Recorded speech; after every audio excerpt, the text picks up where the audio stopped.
Hey guys, and welcome to our podcast. Today we're going to be discussing about money market accounts as an investment. How exactly does it work? Why you should consider it? And what are the risks? Many people wonder what to do with the money they have put aside. Invest it or keep on saving it? What do you think? However, you can always do both by putting the extra cash into a money market account or an MMA. These accounts are offered by banks and credit unions and are very similar to deposit and savings accounts. However, they provide investors with higher interest rates, therefore you can generate higher yields. This article will show you how these accounts work, what their pros and cons are, how to manage them, as well as some other important things to know. Let's get straight to business. As mentioned in the intro, their mechanism is very similar to one of savings accounts.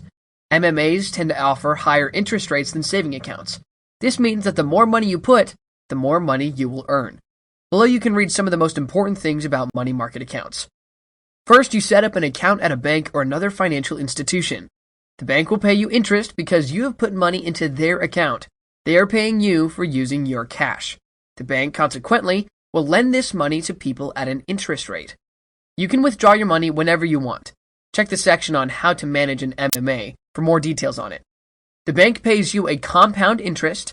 See more details in the section how interest is calculated. Let's begin with the benefits of MMAs that they offer. Money market accounts offer higher interest rates and higher yields. Money market accounts tend to pay higher interest rates than other similar accounts.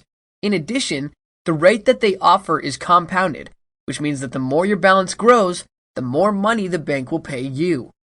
Compound interest rates are where they pay interest on the interest and they compute it on a daily basis. Self-investments is another great benefit. These accounts are considered safe and low-risk investments since they are protected by the U.S. government. If you have a bank account, it will be insured by the Federal Deposit Insurance Corporation, the FDIC, which means that even if the bank goes bankrupt, your money will be restored to you. There is a limit though, $250,000. If you exceed this limit, the money above the mark will not be insured.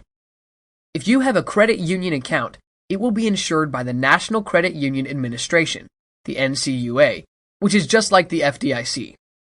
Another advantage of these accounts is their accessibility. For many people, easy access to their money is very important, understandably. You can easily withdraw money from cash machines or write checks and make transactions. Keep in mind that there is a limit on these operations. In spite of the great benefits, there are a couple of disadvantages we should consider talking about in the money market accounts. The first is the higher minimum balance requirement. MMAs usually have a higher minimum balance requirement. This is the minimum amount of money your bank wants you to have in the account. They usually range between $1,000 and $2,500. For instance, the Bank of America requires $2,500. If you fail to meet that requirement, you will be fined. In comparison, most savings accounts are free of charge with regard to this requirement. Also, there are a limited number of withdrawals. The number of withdrawals you can make is fixed. If you exceed this number, you will have to pay a fee. Sometimes the fees are higher than the interest you have generated on your money. Another thing to remember is that overall the interest rate is relatively low.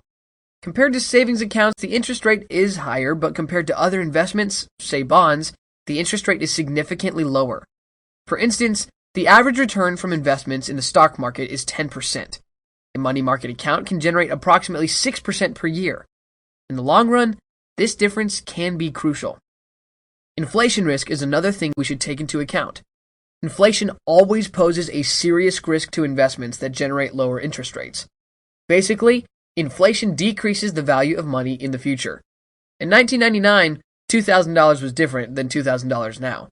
For instance, your MMA may have an annual interest rate of 2.5%, but at the same time inflation in the country is 3.4%. Last but not least is the transaction limits. Even though you can access your money in the account, there will be a limit.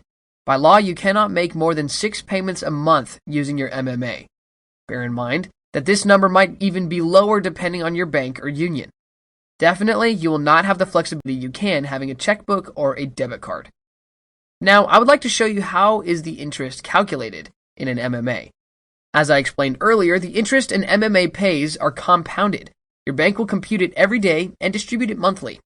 A compound interest is the money a bank or credit union will pay you on the original amount of money as well as on the interest you have earned. For instance, if you put $5,000 in a money market account at 6% of an annual interest rate, for the first month, the interest you will earn will be $25. 5,000 times 6% equals 25. For the next month, however, the interest calculated will be based on $5,025. You can see how your money would grow exponentially, and the amount of interest grows by the day. This is particularly lucrative if you put large amounts of money into the account.